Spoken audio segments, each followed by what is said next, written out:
Those big teeth that protrude from the character of the mask were going to be used in just a few scenes where there were no lines for actor Jim Carrey to say. However, as he learned to speak with the fake teeth on, the character became much more weird and funny.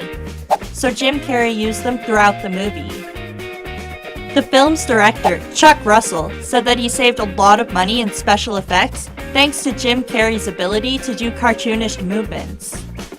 He was so good at giving the impression of being made of rubber that it wasn't necessary to invest too much in digital retouching.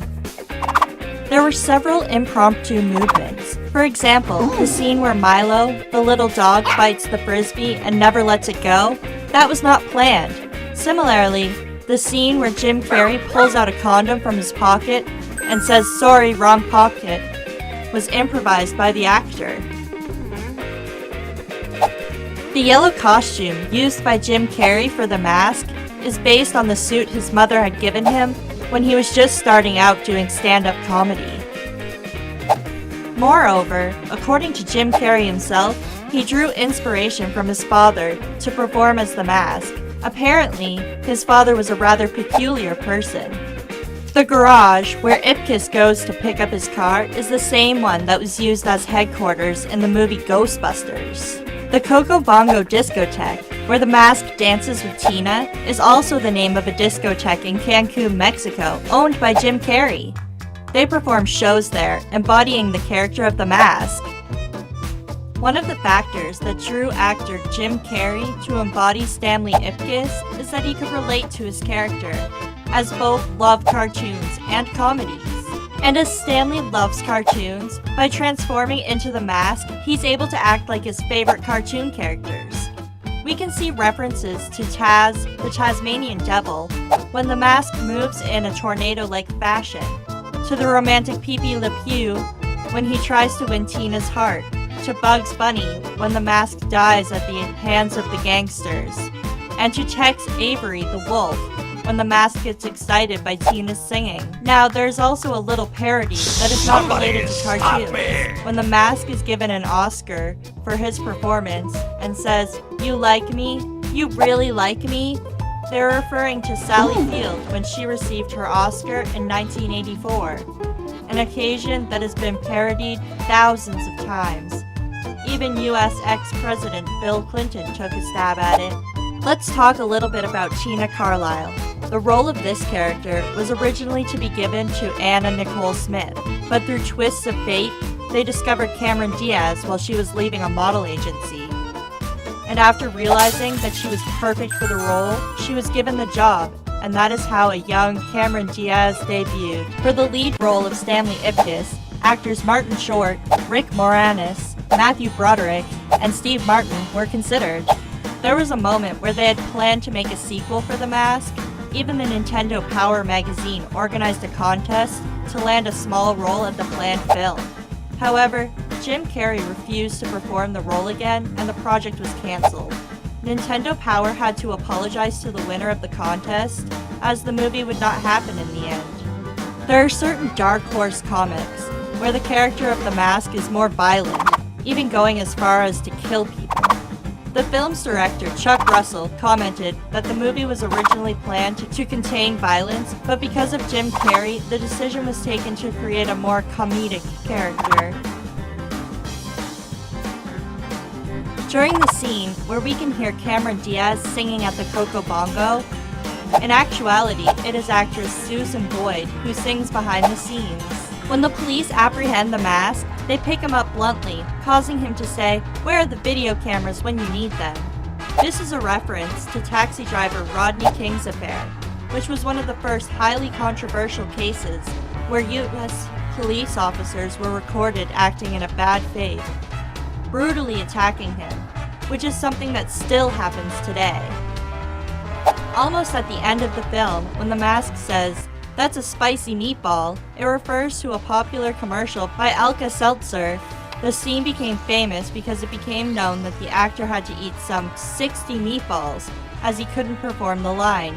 But in the end, the mask recites the phrase loudly and clearly, as if he had been acting for the commercial. As the mask is dying, he utters, "Tell Tiny Tim I won't be coming home this Christmas." Tiny Tim is a character from A Christmas Carol, a tale where Jim Carrey himself got involved afterwards, as he was selected to perform the voice of Ebenezer Scrooge in 2009. When Stanley opens the drawer to take the tickets for Coco Bongo, it can be seen that tickets are actually for Royal Crown Revue, the band that plays the song Hey Pachuco. Goofs.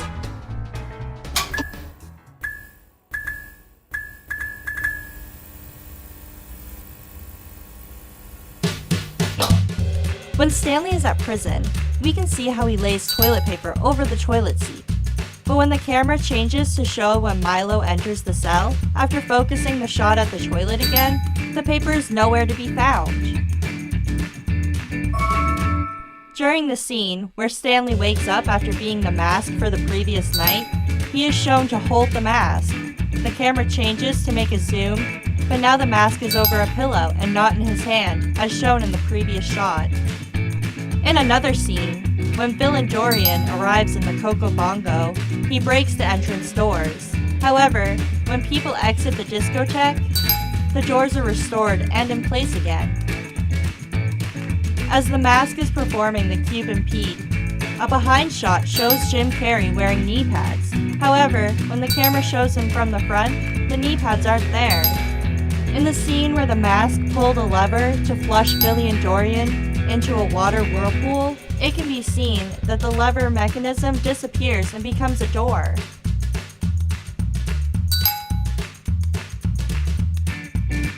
When Milo is about to put on the mask, you'll notice that one of Dorian's minions are grabbing the dog by its legs.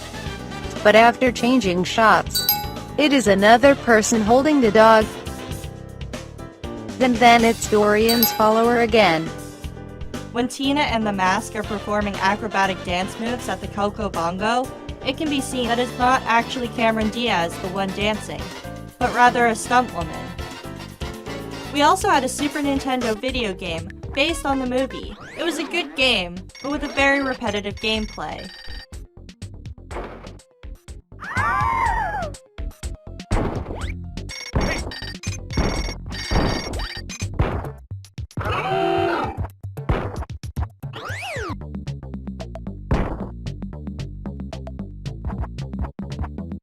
Payback.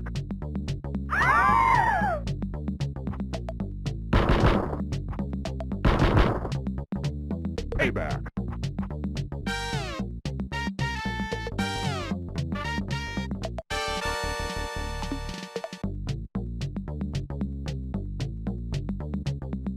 In addition, an animated series of The Mask was created. And this is it for these curiosities. I hope you liked them. If you had not seen the movie, it is worth a shot. It's very humorous and well acted, and it's one of my personal favorite performances by Jim Carrey. I don't know about you, but my favorite scene is certainly the dance at the Coco Bongo. Tell me yours in the comments. If you liked the video, don't forget to share and give it a thumbs up. Don't forget to support me at Patreon, as you allow me to produce more content that way. Thanks a lot to every person that has donated. Hoping that you'll like this video. See you soon!